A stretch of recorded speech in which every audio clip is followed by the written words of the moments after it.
over 6. That's like quadrant 4, reference angle of 30 degrees. So in quadrant 4, tangent is negative, so it's negative radical 3 over 3. Really, you don't have to have anything too precise. I just want you to recognize that's negative there. Tangent 0, 0. Tangent of pi over 3 looks like this. So our graph kind of looks like that. And then we are rotating this around the x-axis. So think of it as a reflection. If you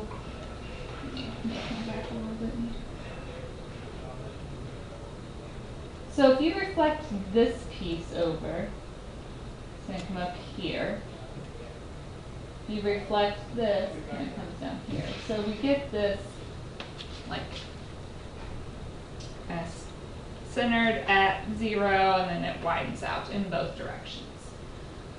If we go to integrate, from where to where?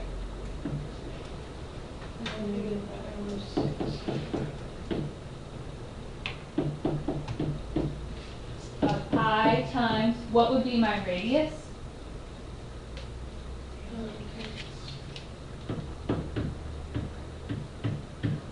Squared dx. Okay.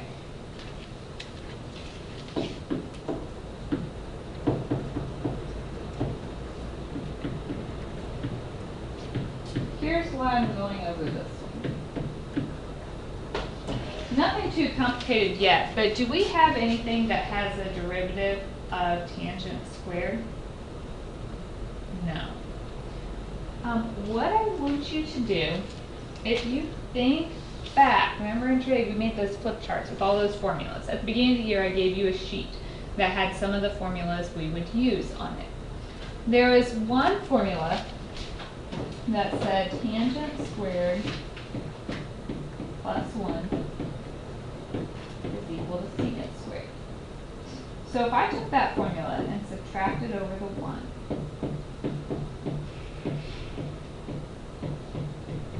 I can replace that tangent squared with secant squared minus 1. Okay, I haven't integrated or anything, that's just a trig identity. Why might I want to do that?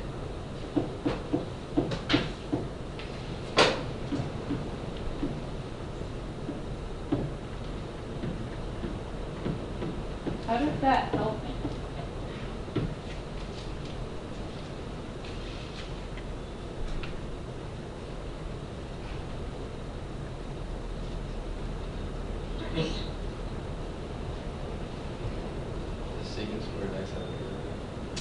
It has an antiderivative.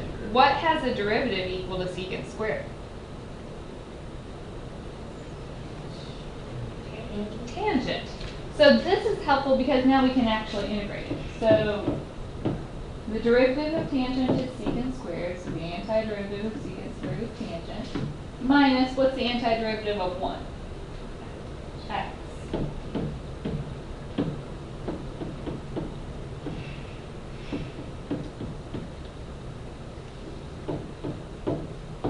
Alright, so we have the tangent of pi over 3.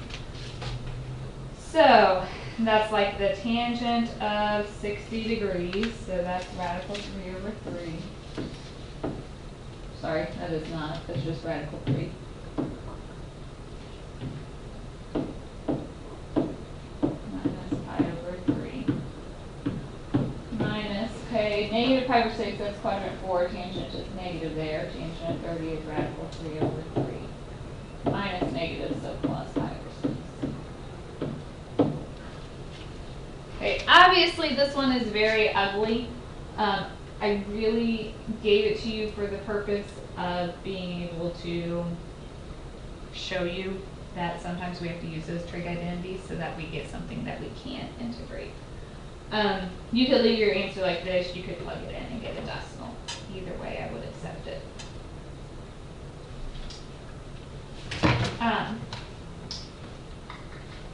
Okay.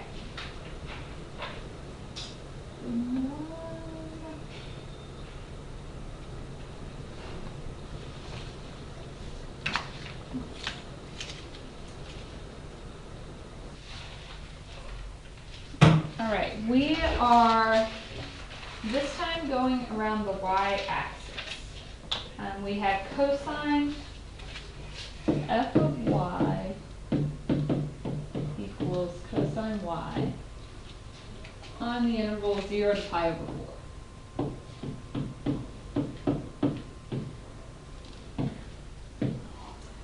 Okay, so basically what you're doing, you're plugging in y and you're getting out x. So when I put in 0, my y is 0, and what is the cosine of 0? 1.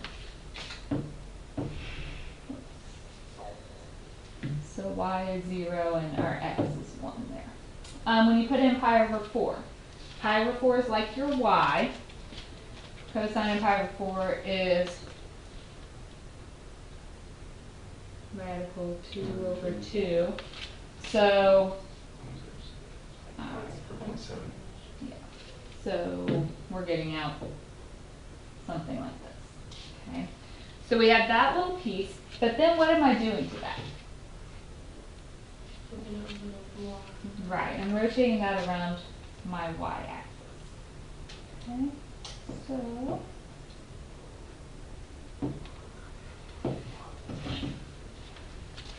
there's my picture. It doesn't have to be real accurate, we just need an idea of what's going on. So I gave you an interval already. These are y values. So we're doing this one in terms of y. So it's pi. Your radius from the center out would just take you to cosine of y squared.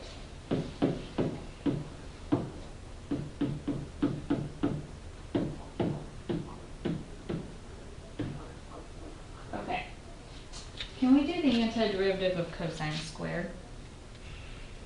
No. Because if you add 1 to the power, think about when you did the derivative, 3 would come down, inside stays the same, times the derivative of the inside. We'd end up with sine and cosine. So we're back to those trig identities. We had an identity at the beginning that said cosine of 2y equals 2 cosine squared y minus 1. So that was on that trig identity page at the very beginning. So if you're trying to solve for cosine squared, you would add over your 1.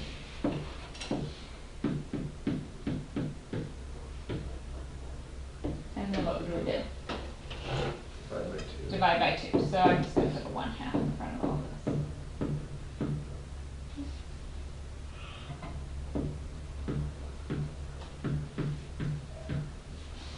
Alright, so I'm going to replace cosine squared with this. So I'll go ahead and pull a 1/2. So that's pi over 2 times integral from 0 to pi over 4 cosine 2y plus 2. Now we should be able to do an antiderivative of this. What is the antiderivative of cosine? Sine.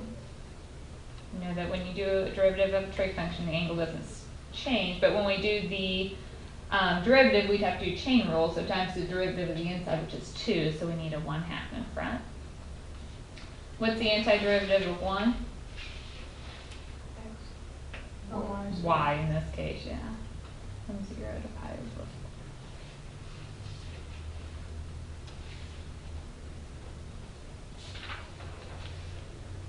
4. Alright, so if we plug in 2 times pi over 4 is pi over 2, sine of pi over 2, that's like sine of 90, so 1 times 1/2 of 1/2 plus pi over the 4. Minus, we put in a 0, sine of 0 is 0, and 0 plus 0 is 0. So you would be welcome to plug this in and get a decimal. You could write it as pi over 2 times the 1/2 plus pi over 4. Either way is fine with me. So obviously these problems are not ones that I would probably put on the test because they're pretty ugly. However, I wanted to expose you to some of these and show you that they do come up. Okay? So we have just worked out 3 of your 7 problems, or, well, 3 of your 10, so you have 7 left. The middle ones, when you have to add them, yeah, would it be 2 cosine x? Yeah.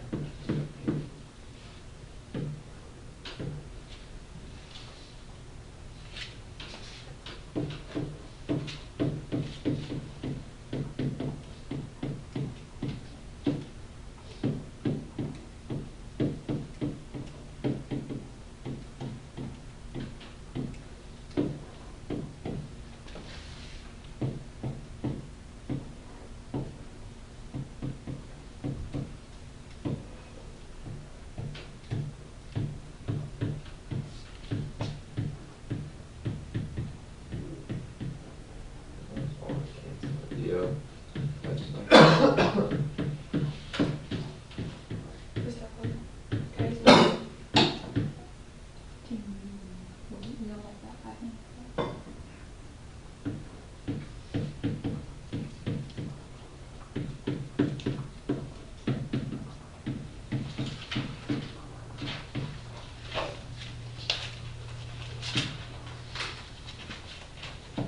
So you guys just got 2 sine squared. It'd be 4. Or no, 4 Cosine. Yeah, it'd be 4 sine x 2 sine x. I think.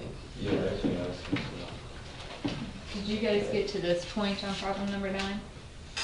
Yeah. Yeah, I just switched it over. Okay. Oh, no, really. So here's an issue. Can we do the antiderivative of a product? No. So we have to think back like we did problem number 5. When we need to do that antiderivative, what did we have to do? That's substitute. Substitution. So we need to do substitution here. Now usually, we've done problems like this in section 5.5, but one of them usually had a power. So it's kind of a toss-up. You can make your u either one. If I wanted to make life easier, what is the derivative of sine? Cosine. Cosine. So that might be the easiest one if I just let my u be sine x. Then du, derivative of sine, is cosine x dx. So, if we went ahead and changed our limits, if I put in a 0 for x, sine of 0 is 0. If I plug in a pi over 4, sine of pi over 4 is radical 2 over 2. We have 4, sine x is changed to a u, and cosine x dx is my d. What's the antiderivative of 4u?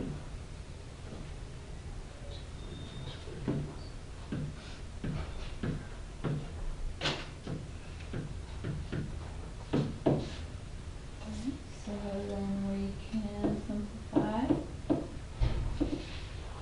Put in radical 2 over 2 squared.